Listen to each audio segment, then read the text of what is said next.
ിന്റെ പ്രവാചകന് പറഞ്ഞിട്ട് പള്ളിയിലേക്ക് കടന്നു പോവുകയാ. പക്ഷേ കരച്ചല് തീരുന്നില്ല. പടച്ചവനെ വീടിനകത്ത് വല്ലാത്ത കരച്ചലാറ്. അല്ലാഹുവിന്റെ റസൂല് പിന്നെയും വിളിച്ചു പറഞ്ഞു, ഫാത്തിമ പാല് കൊടുക്ക്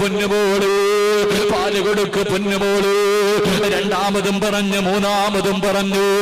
പക്ഷേ കരച്ചല് തീരുന്നില്ല. അല്ലാഹുവിന്റെ പ്രവാചകന് ദേഷ്യം വന്നു.